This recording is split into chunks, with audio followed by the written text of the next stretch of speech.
All right. So we're live streaming on YouTube today, guys. We're gonna test it out, so should be fun. Alright. Hopefully it all works. So we'll make funny faces. Yeah, seriously. Okay, I'll try to throw that out on the social medias too. Okay. Thanks, bud. All right. We'll get going then. All right. Admiring your sweaters. Thank you. All right, so from left to right, we got Casey Oliverson, Coach Nick Robinson, and Trey Kennedy. And we'll just open it up for questions. So go ahead, guys, whenever you're ready. Coach, first road trip of the Big Sky play. Is there any difference between a road trip in conference versus out of conference? First of all, I would like to obviously congratulate Demario Warren on becoming our new head football coach. We're excited about that. But Ryan, as it relates to road trips in league, they're extremely important.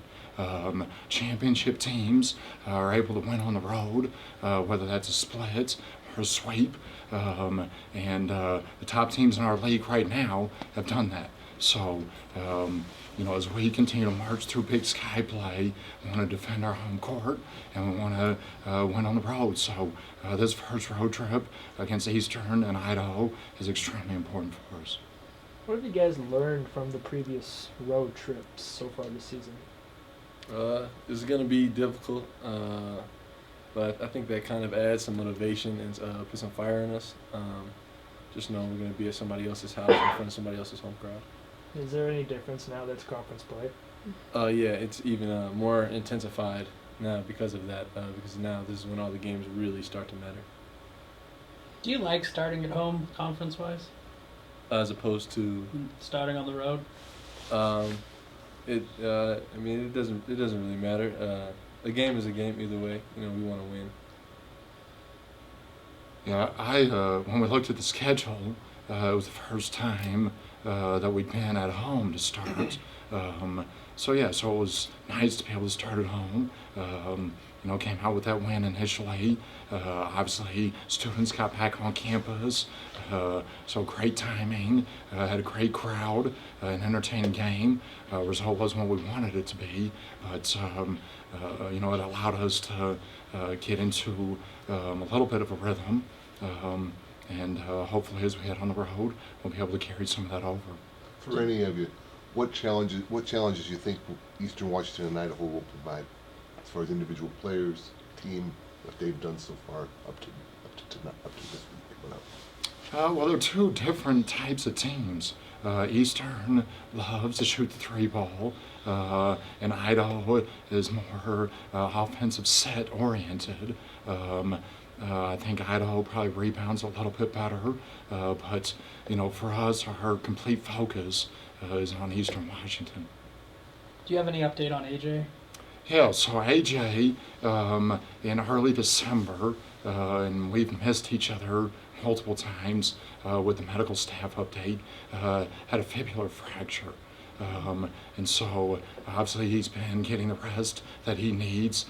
He was cleared last week to increase his rehab efforts, and hopefully in the near future we'll get him back out on the court. But as far as what the medical team has said, he's improved health-wise over the past 5 weeks to the point where we hope but a lot of it depends on AJ, that he could be back this season, but we'll see. Is he not practicing yet with the team? Right now he's rehabbing and conditioning extensively, working in the weight room. So he just got cleared from that last week. So this week he's really ramped it up. Along with that, has he played too much to get a medical red shirt? At this point, medical red shirts only are considered at the end of the season. Okay. So that's the process that everybody has to go through, no matter what sport. So at this stage, that might be an option. It's not really one that I'm considering, but the medical staff will ultimately have to determine that. You don't know a specific date? on when he might come Nope. back? He's been cleared to rehab, which he's doing extensively this week. We'll get hopefully clearance to improve in other areas beginning next week, and we just got to take it day by day. How tough? You obviously were a player. What are you telling a player his senior season and this is happening? What have you told him to try to, I guess, keep his spirits high? He needs to work hard at what he's been cleared to do. He needs to continue to be a leader on the team to the best of his ability.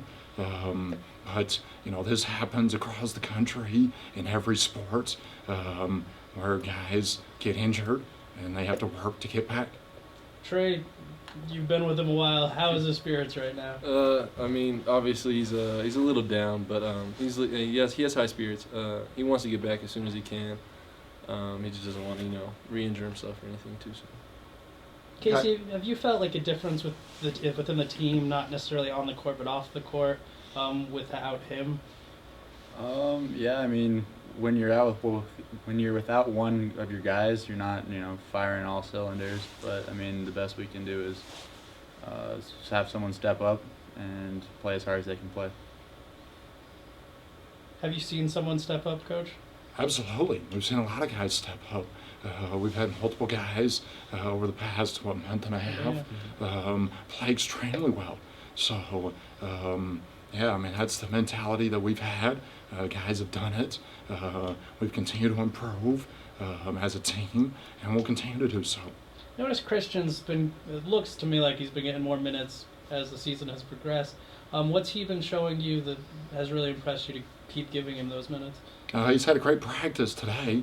I think that when he's aggressive, he's firing, exactly what we want him to do.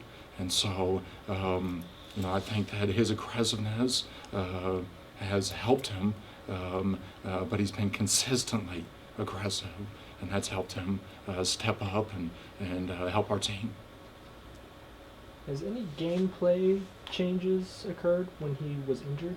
Like you're playing one set, he gets hurt, and you play a different set, or do you I'm play sorry, the same? who are you talking about? AJS.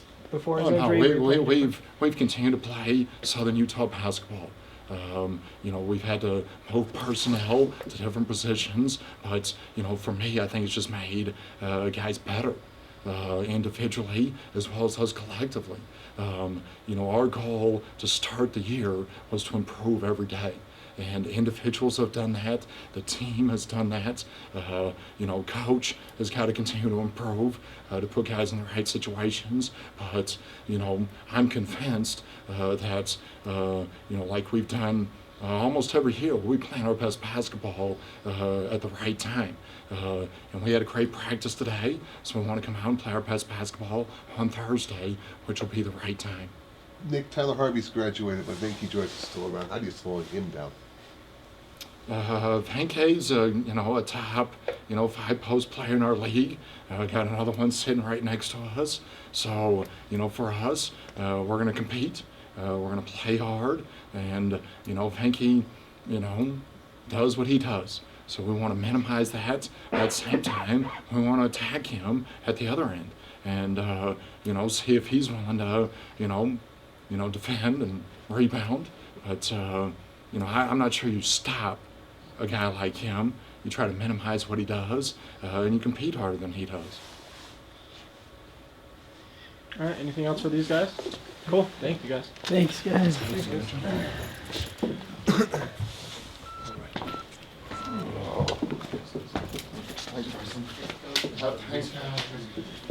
you, Coach. Yeah. Make sure you text me after the game. Just Yeah. I'm gonna leave the stream running for just a minute so I can figure out the audio issue.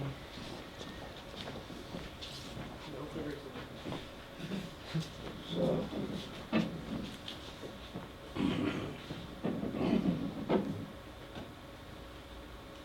Hello, man. What's up, Ryan? Oh, been a long couple days. Fun though, I guess.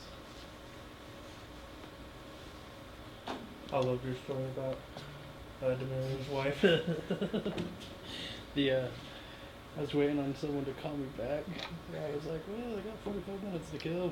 I got quotes that I haven't used. That's the nice thing about press conference. You can milk those things for tons of I got stories. like 2 coming out. Well, one today and then one on Friday, and then I'll probably call you. Did you fix it?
We'll open it up for questions.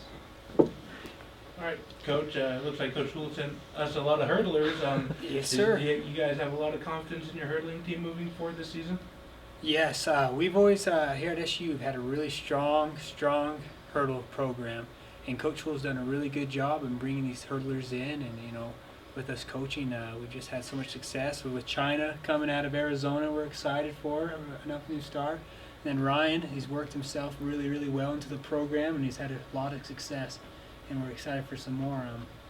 I just think the sprints program here at SUU has just been, it's a phenomenal program for hurdlers. It does really well. Fair or not, track and field and cross country usually get compared. Cross country's coming back, coming off a championship. Oh man. How do you? Is there an added pressure to live up to that now? Oh yeah. I mean, we always love to see, because we want to see each team succeed. When cross country wins, I mean, what are you guys hungry for a win? Oh yeah, definitely. Of course. Definitely.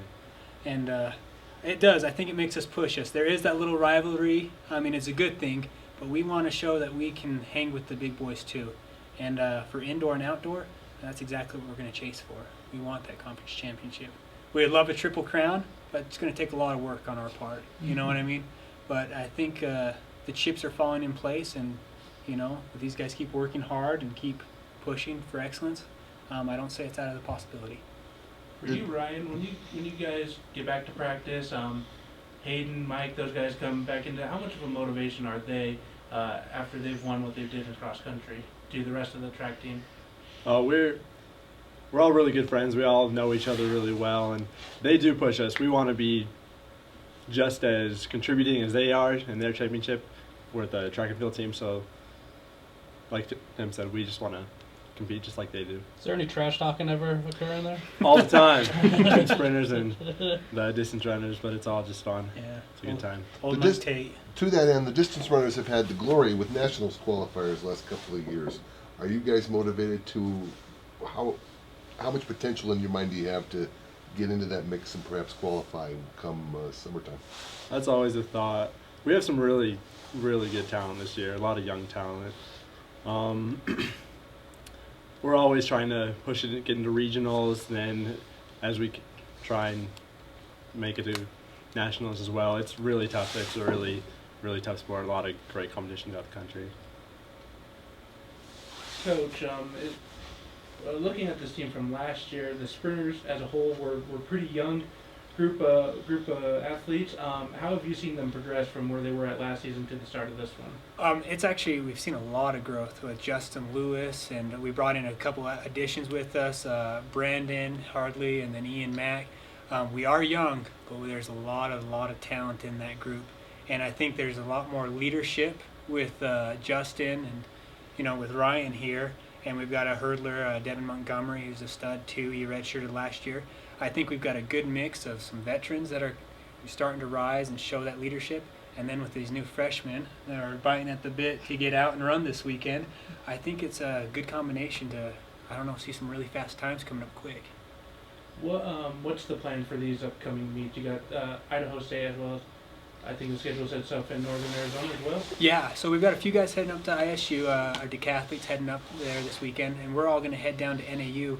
And we want to start off strong, but these first couple meets, we just want to, like with China, want to get them to their first track meet and just, get their feet wet. It's going to be almost like it's a good competition, but we're going to kind of treat it like a practice, get a lot of volume in, get a lot of speed work in, because it's kind of nice with Arizona, Flagstaff. They've got a really nice facility where, it's warm inside. That helps out a lot. And so I think just with that, we're going to build up to Seattle meets coming up in January. The Don Kirby meet in New Mexico is going to be a really big one where we're going to see a lot of the top tier national teams there. And so I think we're just going to try and build up to those and then hopefully peak an indoor conference. So that would be fun. So China, what's going on in your mind right now as you lead up to your first meet? Leading up to the meet, it doesn't really settle in until it gets closer, and it didn't really hit me until the other day. It's gonna be my first college meet, but I'm pretty excited. I feel like once I get there, it'll finally set in, and I'm just ready to compete. It's been a while. Are you expecting something different than what you faced in high school? Of course, obviously. When I signed to come to run in college, I knew it's the next level, and it's a lot different than high school, a lot, but I'm excited to see what comes from it, so we'll see. How have your teammates prepared you for that, the leaders on the team? How have they prepared you for this next level? My teammates have actually been extremely helpful. They're great people to look to and ask questions, and they really motivate me through the workouts because, like I said, it's a lot different from high school. It's a whole nother level of intensity, so they help me a lot with, being motivated to keep going, so I appreciate them. Do you have any fears going into this meet? What kind of fears do you have heading up into this upcoming weekend? Well, it's been a little while since I've actually competed hurdling, so I don't know. I'm not necessarily fearful, more so anxious because, I want to go out and obviously perform well for my team, for my coaches. So hopefully I just perform good. Yeah. Is there anything specific you want to accomplish for your first year? I obviously want to get faster than I was in high school. So I'm hoping that with all the training and everything that the coaches have given me, that hopefully I can go out and perform. Shannon, I didn't hear where you're from. Arizona. Altitude, are any altitude adjustments? The first couple weeks I practiced, I thought my lungs were going to explode, but I'm obviously still here. So. She made it. All right, anything else for these guys? Perfect. Thank you so much, guys. Appreciate it, guys.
All right, guys, from left to right, we got Dari Franson, Jessica Richardson, and Coach Betcher.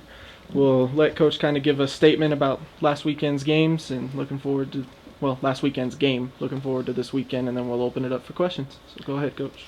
Thanks for being here. A little frustrating last Saturday at Northern Arizona. Definitely did the things we needed to defensively to get a win, but could not find a way to make a basket in the third quarter specifically, and got us down 10. And then when we had chances in the fourth quarter with the change in the game plan and putting a little pressure on, we couldn't hit our free throws that would have given us that chance to both get back in the game and set up our press to be successful. So really frustrated with that performance when on one side of the court we did everything we needed to meet our goals defensively to give us a win, but weren't able to get the ball to fall. So this week back to the drawing board, and got two tough teams coming in that we have to definitely be prepared for, and hopefully be able to do what we've done the last couple of times we had home games, and that's hit shots and execute offensively as well. How excited are you to be back at home? I don't know if there's a description enough to let you know how excited we are to be at home. Number one, just the support we have from the fan base, with conference being started, and having the band and cheerleaders, just that feel that you have the people that are there supporting you, and then the natural environment of where you practice all the time, and it's definitely refreshing to know that these two games are here at home, and as the progress that we've made, we thought would carry over, and we'd be celebrating a win coming in here, riding that momentum, and unfortunately we're coming in with something to prove and the desire to defend the home court. Jeff, what's that feeling like when you're out on the court in front of the home crowd? It's indescribable. I think that there's definitely a difference from being home and in someone else's home court, but just feeding off the energy of the crowd is awesome, and it definitely picks the team up every time. Give you guys have the confidence that your wins have come at home so far this season, heading into these tough matchups for you guys? Yes. I think that now that we're at home, we're kind of going to be a little bit more comfortable. I know that last game wasn't one of my best games, and coming back in and playing at our home court, I feel so much better. I'm actually hitting shots. Like, I feel so much more comfortable, and I know that that's how a lot of the girls on our team feel. They're comfortable and getting their confidence back. So I heard you talking a little bit beforehand, how you came back, you were able to start hitting those shots. Was it kind of frustrating? Like, why couldn't I have hit these during the game? Yeah, I know that Ashley and I had a really tough time at NAU actually hitting shots. But now that we're back home, in a familiar area, and we have been practicing and actually hitting some shots, getting our confidence back, it's really helpful. We are 3 games in, but just knowing that the road trip is obviously past. Now, how will defending a home court help set you up when you return to the road again, so you can build on these home games? Well, Coach always talks about defending our home court and how you always have to get the win at your home court because everyone's trying to get the win on the road. And that's how you get a leg up on all the other teams, is because it's typically harder to get wins on the road.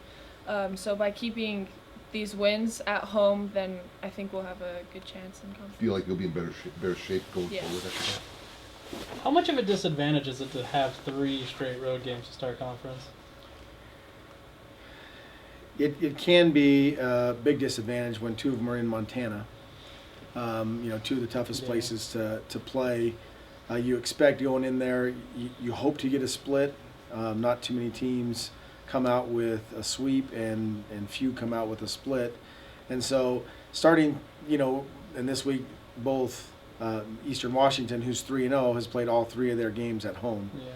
So I feel for us and our team, as young as we are, and boy, it would have been a big advantage to have 3 home games versus 3 road games, because you start to push the panic button a little bit. You start to get stressed and worried when you see the conference standings and you're there down at the very bottom. It's just 3 games in reality, but with a young team, it has been a struggle. Now, on the flip side of that, I'm really excited if we can get a little bit of momentum through the next little bit of games, because then we end with 3 home games. And so that could be the difference of being in 8th place to 6th place. If you can sweep those last 3 home games, the way the conference played out last year, it would have made a difference of definitely you win those last 3 home games, and you can go from 8th to, or 9th to 6th or something like that, depending on how it all plays out. So in the long run, I'm actually kind of excited about it, because I think that by then we'll be hopefully kind of peaking and playing our best basketball, and then have that chance to defend those last 3 games at home. Dari, Coach mentioned a little bit that the young team can kind of look at the standings and get worried. Have you noticed that in you and some of the other freshmen? You look at it being down 0-3 in conference and got a little sense of worry and anxiety right now? I personally don't really, just because I've kind of seen what our team can do and what it's capable of, and so I know that we can be really good. And I know just kind of from high school experience, like my freshman year, we were not very good, and we had a losing record still after finishing 5th place at the state tournament. So it's I've kind of been through it before, and I think some of them probably are kind of getting a little panicked, but I think just if we just keep working hard, that it'll all work out. Is it tough for you to kind of push those, not look at the standings and just try and focus on Eastern Washington? Maybe a little bit, but I just think game by game, just whatever comes up next, that's just what you got to be worried about, and then just go from there. Dari, how did winning 2 state titles shape your attitude here? Because winning 2 state titles in high school is one thing, but this is Division I basketball, and it's an entirely different animal. Do you feel like that at least puts you in a position where you just say, hey, whatever, and just deal with each game as it comes? I think it helps just go game by game. Try not to worry too much. Yeah. Yeah. Coach, seems like, and you mentioned it a little bit, the offense has been something that's been, your defense has been improving, but the offense has been kind of a struggle.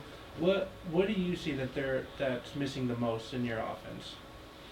The hardest thing for us as a team is finding the consistency. And until last game, Jess had always kind of been the X factor in pretty consistent numbers wise.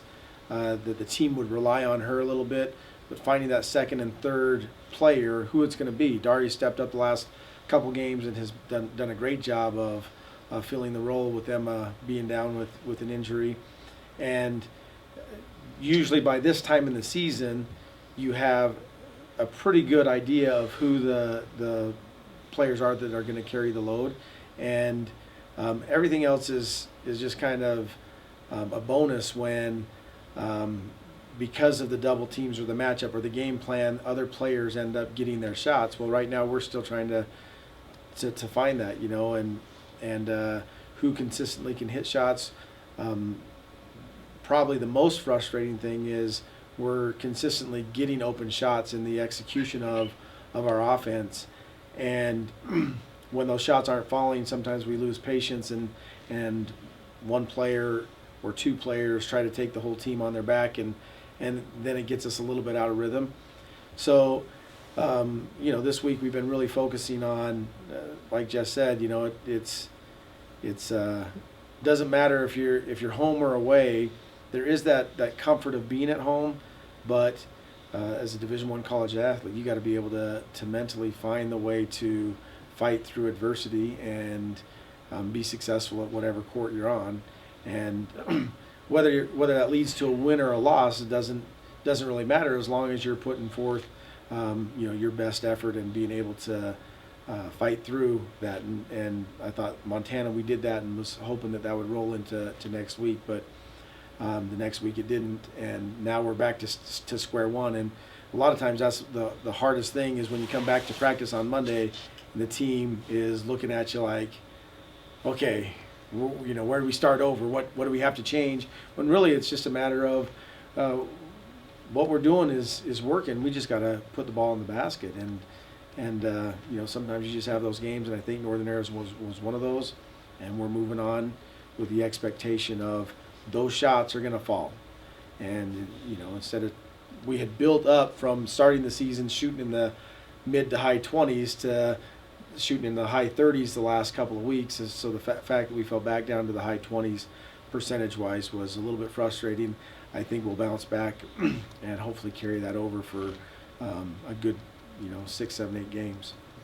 What are you guys expecting out of Eastern Washington? Yeah, both Eastern and Idaho are really good teams.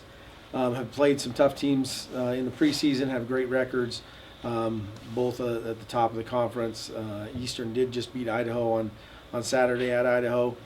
They you know, they have two sisters that lead the team in scoring, and a very balanced team. Size-wise, it's a good matchup for us because they're not a big, strong team or a small, quick team. It's just similar to us. A lot of just, you know, good, even-sized players that they execute well, and they work really hard. So we're going to have to defensively as a team really work together to stop their dribble penetration. They run a lot of set plays, and we've gotten so much better defensively at communicating and working well together that I'm excited for the test on that end of things to see if we can slow their scoring down a little bit, and then obviously looking for a breakout game from a handful of players on the offensive end to just prove who they are and what they stand for and what they represent here at home. All right, anything else for these guys? Perfect. Go Gymnastics!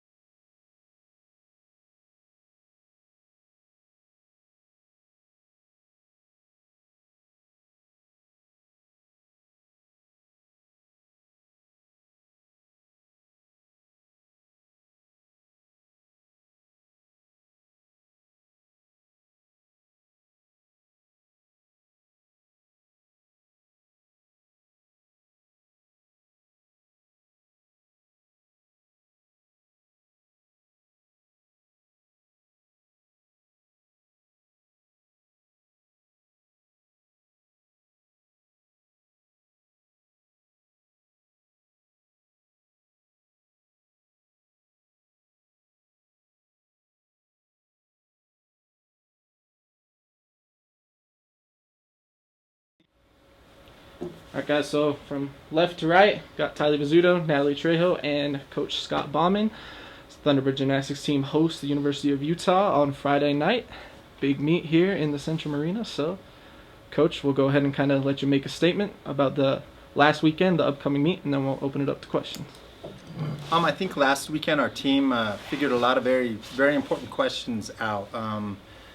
You know, sometimes when you're a collegiate athlete, particularly a gymnast, and something, you know, really bad happens early in your lineups, your team can do one of two things. They can kind of turn tail and run, or they can stand up and get ready to go. And I saw that in our team this year already in our first meet, in our first rotation. So, you know, a lot of really funny answers, you know, funny questions were answered that way. And I liked what I saw out of our team last week. They came back strong. They hit the next 21 routines in a row. They looked fantastic. So, you know, we had 2 falls at the very beginning of the meet, and then our very last athlete fell. And, you know, we've just got to clean that up. We got to get rid of those. We've got to make smart changes within these routines. We're not going to change them too much because we've been practicing certain things throughout the preseason. But in the end, we've got to make good choices so that we can go out and hit routines. It's real simple. It's going to come down to hitting these routines very good and extremely clean. So that's what we're looking for. Utah coming up. How did you convince them to come down here? It took 20 years of bugging Greg Marston to the point that I think he just finally caved, honestly. I think that's all it was to it. No, I'm just kidding, man. I mean, Greg knows that we've been kind of moving up the ladder over the last 10 years, and he knows that we've been getting more competitive over the time. So I think he's rewarding our school and our program that way in a way, but it's still going to be a very good environment for their team as well, and they're going to be going up against a very solid team too. So I mean, you can sit there and say that you want to compete against the best teams in the country week in and week out, but I assure you they're going to compete against one of the best teams in the country this week. For you ladies, do you feel pressured or even intimidated by Utah? No. I mean, if you want to look at numbers and look at the rankings and do that and psych yourself out, you can. But honestly, I think our team, since I've been here, is the best team that I've, level-wise, difficulty level is the best team I've ever been with. And I think we're pretty evenly matched. The only thing will be confidence level, and we need to make sure we keep our confidence and our spirits and just go in there and know that we can do this.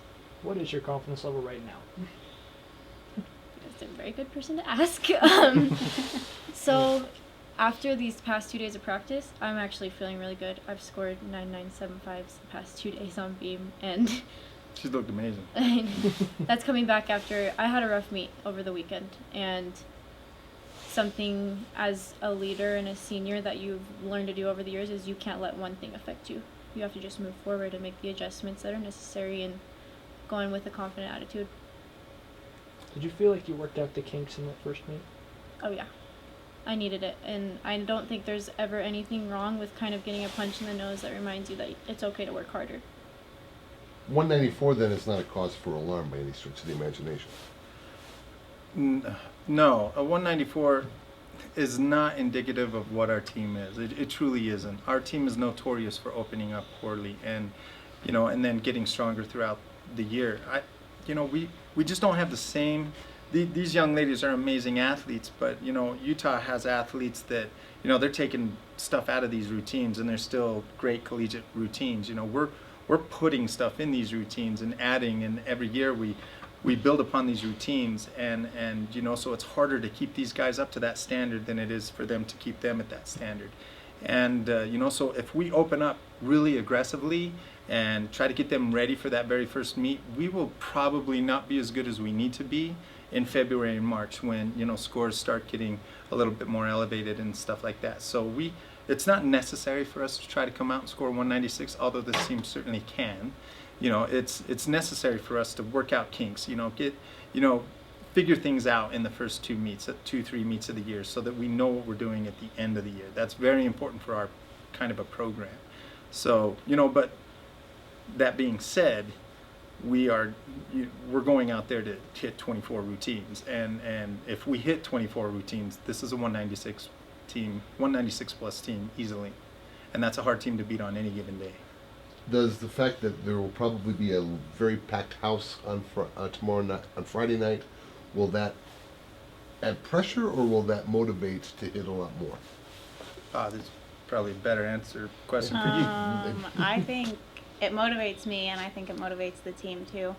I think we've always gone out there and done better in with our home crowd, and just knowing that we're doing it for them and not just for us motivates me, motivates the team too. It's exciting. You can either have fear or excitement. They're the same emotion, but you choose. And we like to look at excitement. Coach, Utah kind of notorious for getting a little elevated scores most of the time, especially at home. Yeah. Okay. I know you probably won't comment on that. But do you feel like having them at your arena will kind of even that out? Be careful, I know. Yeah, you know what? It's going to depend on if the judges come and see the routines and not try to compare. Just judge what you see out on the floor, and that's what they're supposed to do. It shouldn't be, oh, well, this team, that team, compare. It's, okay, that was a good, clean routine. There was a 10th in deduction in that. That's a 9-9 routine. I don't care if it's Southern Utah or if it's Utah. It's judge what you see on the floor, and that's all I'm asking for them to do. It's, some teams truly do get, and they'll get the benefit of the doubt, and some teams just won't, and I tell our girls all the time, In order to beat these teams, or even to be competitive with them, we just flat have to do better gymnastics than they do. Now, can we do better gymnastics? I don't know. But I know all we need to do is focus on the best gymnastics we can do, and that's going to be pretty good gymnastics. And then they're going to have the pressure to beat us. You know, and that's where we want to put them at. We want to go to beam and floor, with them going to beam and us going to floor, pretty close. And if we can stay within that range, that puts pressure on teams. It really does. And anything can happen on that balance beam. I mean, we could go over there and fall 5 times. You never know. But it's happened. When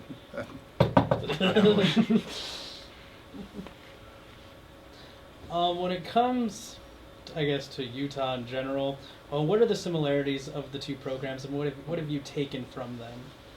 I've literally stolen everything from Greg Marston. I mean, the guy is a marketing guru, and he just understands the sport, everything about NCAA gymnastics is his hobby, his passion, his life, and how he markets his program. We obviously can't do a lot of the same things in a smaller market, but we can do a lot of the same ideas, but tailor it to what would work here in Cedar City the best.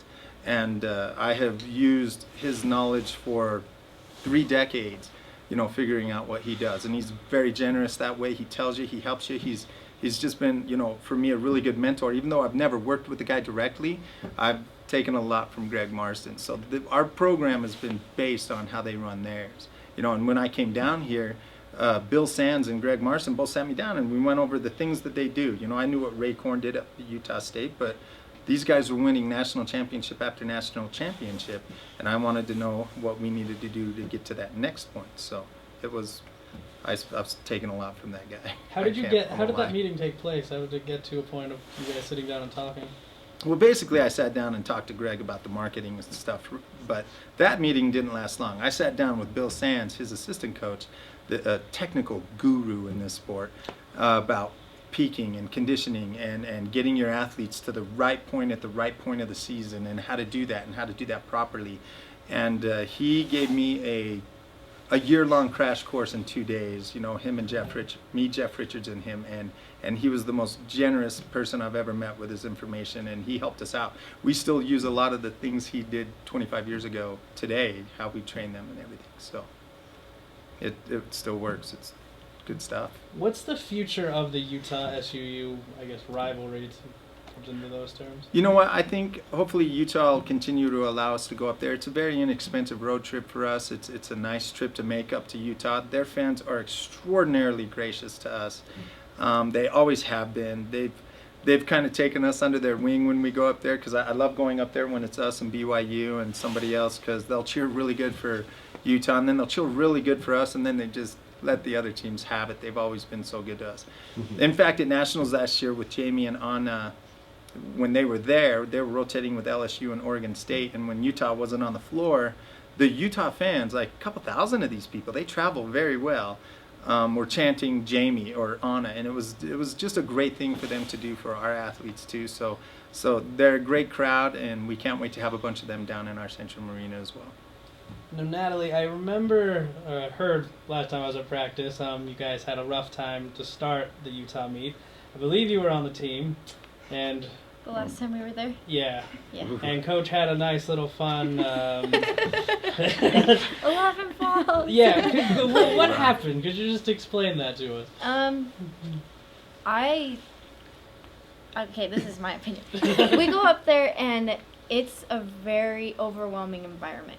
There's some 15,000 people, and we're not used to that. I think in that year, we had a lot of young freshmen who didn't really understand competing yet, and that was a lot for them to take in their first meet. But I don't know. I think we just got a little bit. In a meet situation, you start to rush and you get really nervous, and you're like, oh, okay. When really all you have to do is just remember that you're on the floor and you still have that minute and a half. You don't have to get your routine done in 30 seconds. So I think that's what happened. We got ahead of ourselves, but it was a good wake-up call. So. And what did Coach say in the locker room? Oh, geez, you don't really want to. You don't want any of that on. This is going on YouTube. Fair. We deserved it. Okay. Had a girl, Nat. We did. 11 falls. You deserve it. Let's just say it wasn't pretty. You should never. We didn't fall 11 times the rest of the next 2 years. So, yeah, it was an interesting meet. So it was, and it had an interesting conversation at the end of it. But they all took it. They all cut their falls in half the next week. With unprintable and unspeakable stuff. Correct. And then the next 10 meets straight, we counted 9 falls that first meet. 9 falls in one meet. And then the 10 meets after that, we counted 1 in the entire 10 meets. So whatever I said worked. It was genius on my part. How excited are you just for obviously probably one of the biggest programs that's ever come down to Cedar City in any sport? What does this mean for the university in general? It's great. It's great for our program. It's great for the sport. Anytime you put on any given night, our team can beat anybody, and I think Greg Marsden always has known that. And he was nervous about coming down here for numerous reasons, but that I guarantee you is one of them. Not that they're worried that we're going to beat them or anything like that. In the end, it doesn't matter. If they score a 197 and we score a 196.8, I'm going to walk away from there happy as a clam because, we just got a 196.8. And yeah, we lost. But in the end, that's probably better for us than it is for even Utah winning. But a 196.8 is a score that we can do, and a 197 plus is a score that they can do. So it's a huge thing, but most of all, it's a huge thing because our fans get to see this level of program come into our door. Michigan's the #1 ranked team in the nation right now. They've scored a couple of 197s basically, and they're coming in here in a month. So it's not like this will be the first time we have one of these teams come in, or it'll be the last time we have one of these teams. So, hopefully we do a good showing, they have a great time, they understand that you come into Southern Utah, it's a tough environment to compete in too. It's just like the Huntsman Center, only quite a bit smaller. Are you disappointed at all that Greg is retired before this meet? I'm so very disappointed. Greg Marsden. No, Tommy Farden is one of my very good friends and has been for many, many years. And Megan Marsden, she is just a classy lady, and she's impossible not to love. So, these are very good people, very good friends of mine. Am I mad that Greg isn't going to be down on the floor with us? Yes, I am, because he's somebody I've always, taken from over the years, and somebody that I've always looked up to. So he's, it's going to stink, but especially if we win. Tylee, how's the chemistry of the team at this point in the season? How are you guys working together right now? I think we're working together really well. We have learned that it's okay if someone messes up, and we've learned how to step up and just go out there and do what we know how to do after that. And that showed at Denver this past weekend. There was a lot of stress in the first rotation, but we came back from that, and there were people pulled in and out of the lineups, and the way that the people put into the lineups handled it was great, and I think we've just learned how to work together really well that way. Anything else for these guys? Perfect. Good luck on Friday, guys. Thanks, guys. Thanks. Looking forward to it. Good news.